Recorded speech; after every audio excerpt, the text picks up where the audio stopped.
नमस्कार आदाब, मेरा नाम है मोहम्मद नसीम खान और आप देख रहे हैं बॉलीवुड हेल्पलाइन।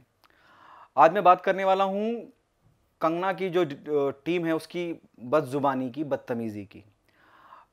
मैं इससे पहले आपको कुछ बताऊं, मैं आपको ये बताना चाहूँगा कि इस पूरे के पूरे मुद्दे की शुरुआत कहाँ से होती है। इंडस्ट्री के बहुत फेमस फोटोग्राफर हैं योगेन शाह।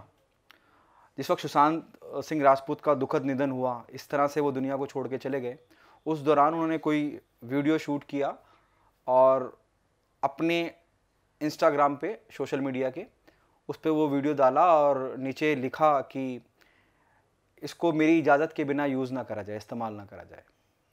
इस पे दीपिका पादुकोण ने जवाबी कार्रवाई करते हुए कहा कि क्या आपने सुशांत सिंह के माता पिता से इस बात की परमिशन ली है, और हो सकता है ये आपका वीडियो मोनेटाइज भी हो। मोनेटाइज से मतलब है कि उससे पैसे बना सकें आप।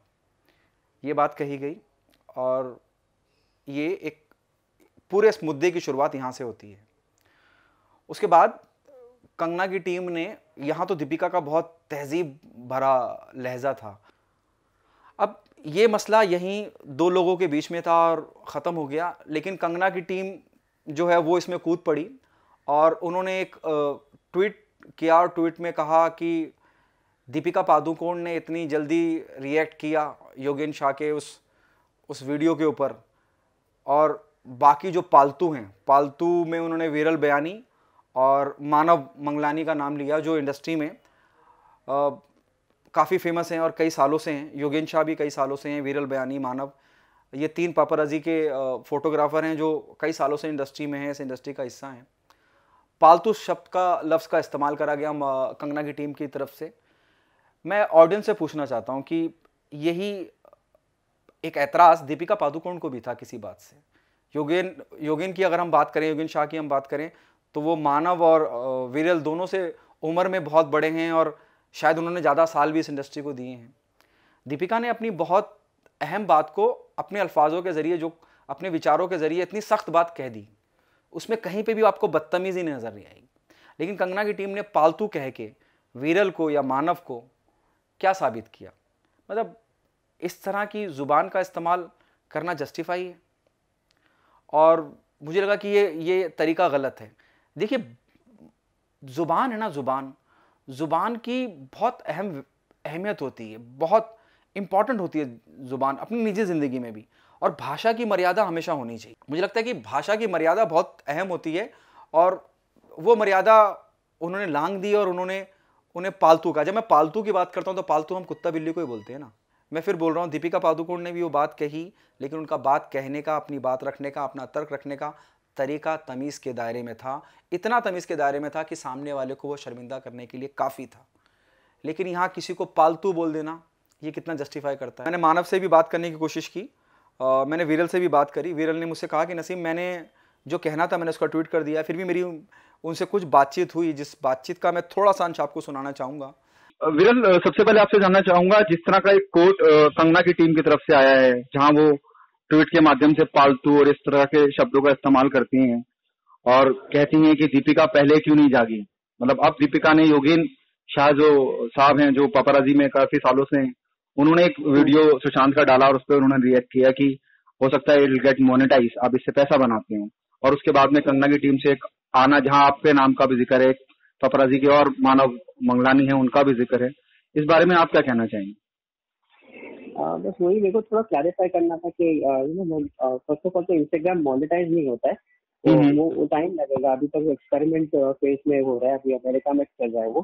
तो यहाँ वीडियोस मोनेटाइज होती है, यूट्यूब जैसा मीडियम है वहाँ मोनेटाइज होती है, तो इंस्टाग्राम में मोनेटाइज नहीं होती है videos. But that is not the point. Point है कि वो बोल रहे हैं कि आप विजुअल में से पैसा कमा रहे हैं, आप किसी से नाम कमा रहे हैं, ये सब वो बात हो रही थी।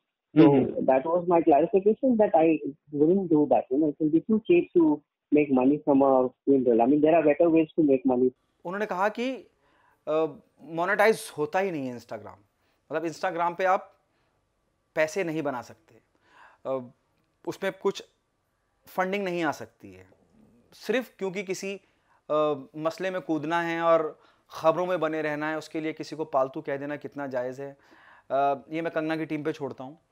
लेकिन मुझे मानव और विरल की खामोशी उनकी तहज़ीब और तमीज़ का परिचय देती है, तारुफ़ कराती है उनके वेल कल्चर होने का तारुफ कराती है। इस माहौल में उन दोनों की इस तरह की खामोशी, आप कोई आपको पालतू कहे तो आप फ़ौरन रिएक्ट करेंगे, इंसान है, बुरा लगता है, अच्छा लगता है, बेइज्जती महसूस करते हैं, इंसल्टेड महसूस करते हैं। लेकिन मानव और विरल दोनों को मैं बधाई देता हूँ कि वो दोनों चुप रहे। उनकी खामोशी से मुझे सोनाक्षी सिन्हा का एक ट्वीट याद आता है। सोनाक्षी सिन्हा ने, अभी तो खैर उन्होंने ट्विटर छोड़ दिया है, इस हालात के लिए, इस सिचुएशन के लिए बिल्कुल एप्ट है वो, कि सुअर से अगर आपको कुश्ती लड़नी है तो आपको कीचड़ में उतरना पड़ेगा, और जब आप कीचड़ में उतरेंगे तो आप गंदे होंगे, लेकिन सुअर इस बात को एंजॉय करेगा।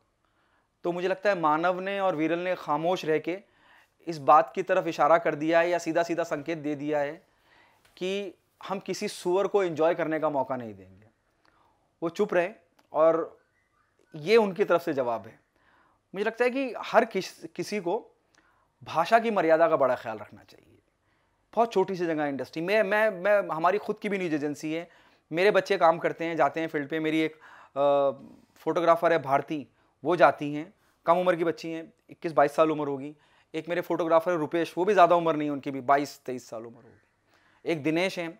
तो मेरी टीम भी, हम न्यूज़ एजेंसी हैं कई सालों से, लेकिन इस बात का, मैं खुद भी जाता हूँ फील्ड पे, हम लेकिन इस बात का ध्यान रखते हैं कि तहजीब तमीज़ का दायरा ना छूटे।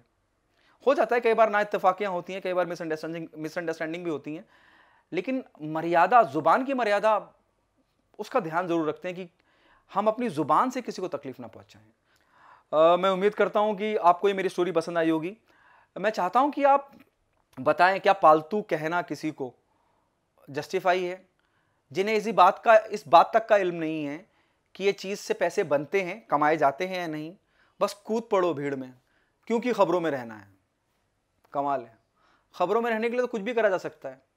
सोचें, आपका खबरों में बने रहें, लेकिन तमीज़ के दायरे में बने ना, कुछ अच्छा करिए, किसी का भला करिए, किसी को अच्छे शब्द बोलिए, अच्छी बातें कहिए। यही एक रास्ता है क्या, उल जलूल बातें करके खबरों में बने रहना?